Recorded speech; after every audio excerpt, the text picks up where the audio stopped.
Hi everybody. In this session we're going to talk some about civil-military relations.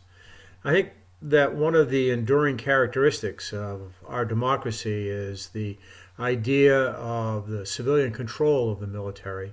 And really that goes back to the Revolutionary War days and goes back to Washington's meeting with his officers in Newburgh. And at the time, as you may remember from high school history, the officers in the military were about ready to revolt, and they wanted to anoint Washington as king and to overthrow Congress, which they believed was not paying them the money that they were due or treating them with any respect. And Washington basically gently, or maybe not so gently, rebuked his officers and asked if they would throw away so easily what they had fought so hard to gain. And from that day forward, we really had a sense that the civilians were in control. And we owe a lot to Washington for that, because he easily could have gone a different route. So what we're trying to do, and this sort of has the classic objective list, but what we're really trying to do is to understand exactly how the relationships between the military and the government, the military and the civilian population, and probably to a lesser extent between the civilian population and the government, but especially how the military fits in with all of these things, and understand the idea of professionalism and ethical behavior in the profession of arms. So we'll talk about that some, and hopefully this will help you understand that. So I think General Dempsey has it about right. It's not that the military is a profession because we claim we are, but because we practice and adhere to certain kinds of behavior, and that kind of behavior is reinforced in us over time, and we need to continually work on it. It's not something that happens once and then is done. If you think about it, perhaps the best known of the professions, at least in the United States, would be lawyers and doctors. And there is a requirement for lawyers and doctors to undergo continuous professional education in order to remain a member of the medical associations or the bar. You can't just decide that I've graduated from law school and passed the bar exam and I'm done. You actually have to continue to show some effort to improve yourself. And the same is basically true for doctors, and so it is with military. One of the reasons, hopefully, that you're taking this course is an idea that you will improve your understanding of what the military is all about and what it means to be a professional military officer. So I guess the preeminent spokesman of this was a guy named Sam Huntington.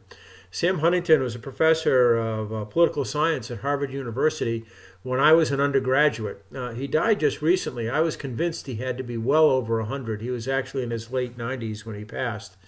And a long time ago, shortly before I got to college, he wrote a book called The Soldier and the State. And it talks a lot about the military, and he talks about the expertise of what it means to be a professional, the responsibilities that you need to provide a certain service, and a service that cannot otherwise easily be obtained by society. And you have to understand that you will be governed by other military officers. And this is a process of pretty much self-regulation, the Uniform Code of Military Justice, and accountability to your fellow officers and to the society at large. Huntington in his work really is worried about line officers, active duty line officers in particular. He would claim, for example, that members of the Supply Corps are not members of the professional society. I think we in the Navy and in the military more generally in the United States have moved from where Huntington was in the 1950s to understand that there is a certain responsibility as a professional military officer within the staff corps and within other places in the military as well, and that it tends to be your military affiliation that makes that important. You've all seen this. You've all repeated this probably several times at this point. The stuff in white, I think, is really important, and maybe the first white line is really important. This is not always true across the globe, as you know, but it is extraordinarily important to us because it really speaks to the civilian control of the military, and I think that it's well worth reviewing this oath of office on a regular basis. So there's a real need, I think, to understand, is the military a profession? And you need to understand that for your own selves, and to reflect on what it means to be a military professional. These photos are obviously pictures of what some of the costs and responsibilities are for people who are going to be military officers. And I'd like to commend it to you with the idea that, at least in the United States, and perhaps in many other places in the world as well, at least from where I come from, the military is a profession, and we need to understand it as such. So if it is a profession, then we need to understand that there is an agreement, if implicit, between the government, the population, and the military. And clearly the military has certain responsibilities. It will try and make sure that the force which it is able to bring to bear, given the resources that are allocated to it, are as capable of serving the nation as possible. And at the same time, the government is responsible for providing for the military a coherent foreign policy and a strategy which will allow it to do stuff. I think in the United States today, we do see a certain amount of common respect between the population and the military. And I think there is support for the professional behavior which most military officers tend to show. It is the case when we have stuff like Fat Leonard that we are all tarred with that same piece. Then, of course, finally, the third leg of this is the relationship between the government and the people, where the people basically expect that they will be able to have a transparent conduct of foreign policy and understand what's going on in a reasonably coherent way.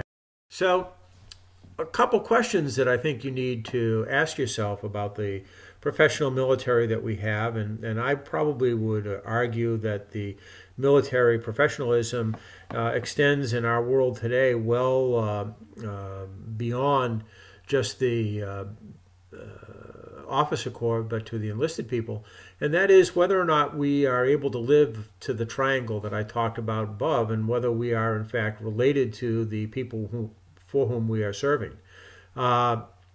The slide here talks to an article quite a while ago now, but questions are still present, I think, and that is that the military tends to live in a society apart.